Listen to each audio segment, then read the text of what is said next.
आखिर मेरे बाबा ये पूरी आरज़ू कर दो, करो ऐसा मेरा दामन गुले उम्मीद से भर दो। मेरा गम दूर हो और दिल मेरा सरशार हो जाए, मेरा गम दूर हो और दिल मेरा सरशार हो जाए, मेरा गम दूर हो और दिल मेरा सरशार हो जाए।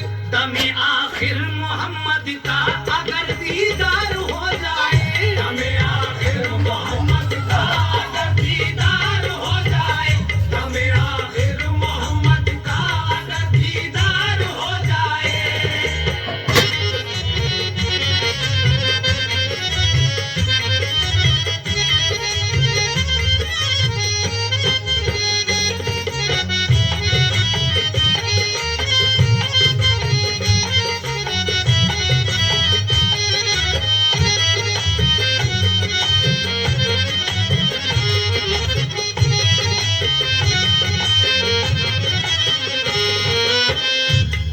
लड़के से उसके माँ बाप पूछते हैं कि बेटे अब तुम करीबे मर्द जा पहुंचे हो, कोई आखिरी हसरत हो तो कहो। बेटा कहता है कि मेरा गम दूर हो और दिल मेरा सरशार हो जाए, दमे आखिर मोहम्मद का अगर दीदार हो जाए। ये सुनकर उसका बाप क्या कहता है, सुनिएगा। कहा ताजिर ने रोकर ये मुझे मंजूर है बेटा, तेरी ममता के आगे दिल मेरा मजबूर है बेटा।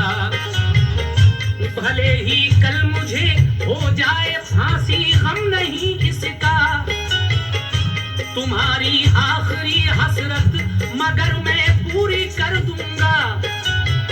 ये कहकर चल दिया और मस्जिदे नबवी पे जा पहुंचा।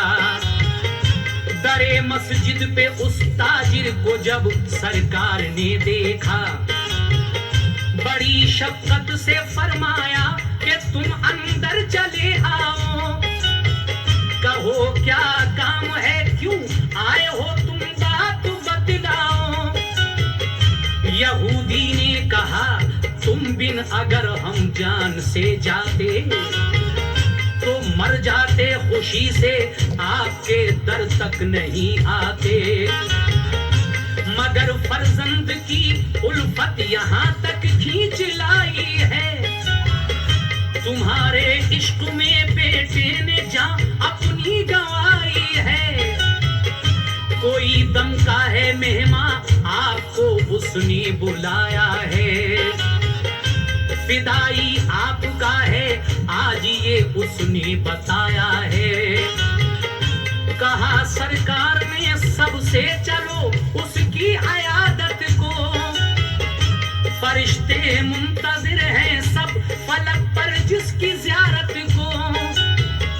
सहाबा चल दिए सब साथ सरकारे दो आलम के, उसी ताजिर यहूदी के पिसर के पास जा पहुंचे। थी आंखें बंद लड़के की, नहीं थी नफ्स हाथों में, पुकारा बाप ने बेटे को आंसू भर के आंखों में।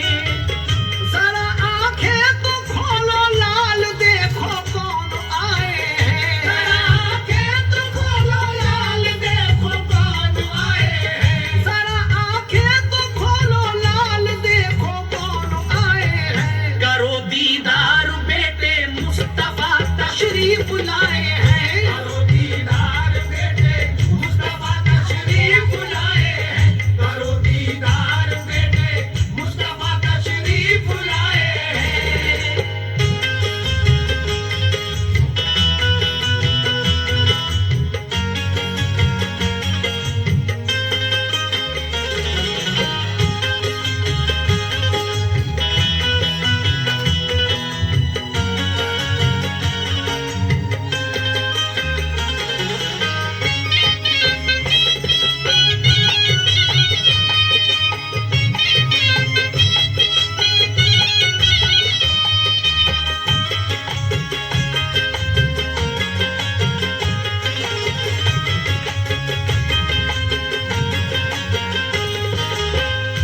कहते हैं कि बेटे आंखें खोलो देखो कौन आए हैं। ये सुनकर वो लड़का आंखें खोल देता है।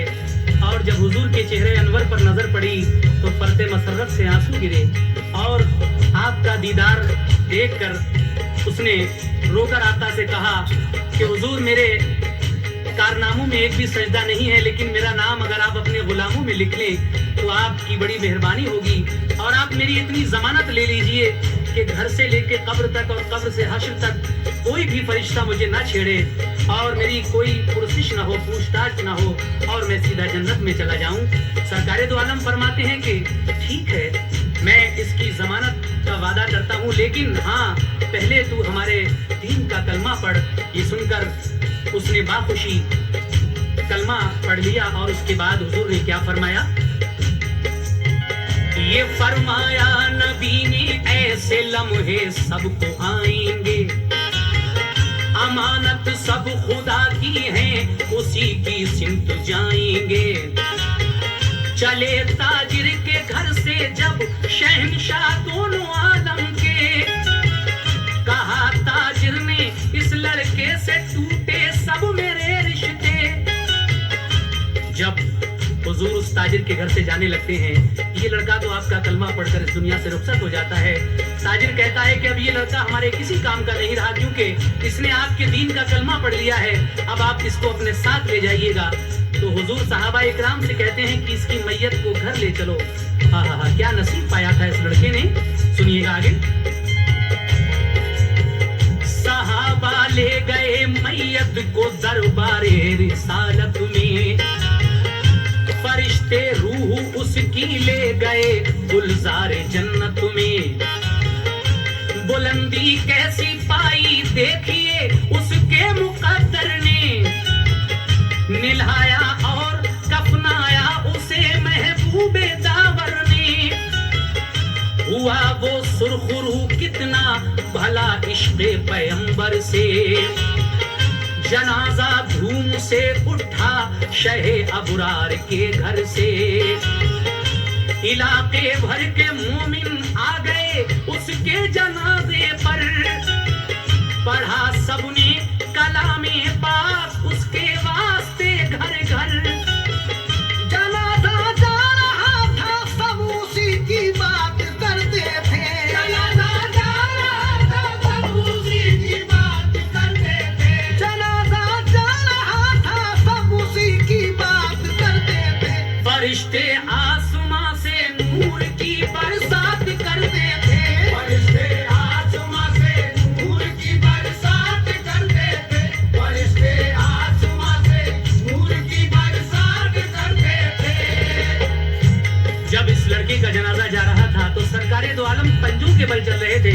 हजरत उमर फारूक रज़ियल्लाहु ताला अन्हु ने पूछा कि या रसूलुल्लाह, मेरे माँ बाप आप पर कुर्बान, क्या बात है, क्या तकलीफ है जो आप पंजों के बल चल रहे हैं, हम आपको कांधों पे बिठा लें। हुजूर फरमाते हैं नहीं है उमर, इसके जनाजे में इतने फरिश्ते इतने मलाइक शिरकत कर रहे हैं कि कहीं पांव रखने के लिए तिल भर भी जगह नहीं है। सुभान अल्लाह, नसीब देखिए। नमाज उसकी पढ़ाई जब शहंशाहे दो आलम ने, शरीक उस वक्त मोमिन और लाखों ही फरिश्ते थे। जनाजा जब उतारा मुस्तफा ने कब्र के अंदर, तो कतरे थे पसीने के बहुत आका के चेहरे पर। हजरत उमर फारूक फिर पूछते हैं कि या रसूलल्लाह, ये सर्दी का मौसम है, वो मौसम तो नहीं, लेकिन आपको पसीना क्यों आ रहा है? क्या आप पर कोई मेहनत मशक्कत गुजरी है या कोई राज है? हुजूर फरमाते हैं कि ये राज़े मख्फी है और ये फजले रब्बी भी है। मशक्कत इसलिए है कि हूरें इसके दीदार की मुश्ताक हैं और मेरे पैरों पर होकर गुजर रही हैं मुंह देखने के लिए इसका कब्र के अंदर। और एक वजह यह भी है कि जब मेरा पसीना इस पे टपकेगा तो इसका जनाजा हश्र तक महकेगा और कोई भी फरिश्ता इसको यहाँ से हश्र तक नहीं छेड़ेगा, अज़ाब कब्र से महफूज हो जाएगा। इसीलिए जनाब हाजी शौक वजीर गंजवी कहते हैं क्या, वजह ये भी है जब मेरा पसीना इस पे टपकेगा, जनाजा हश्र तक इस कब्र में खुशबू से महकेगा।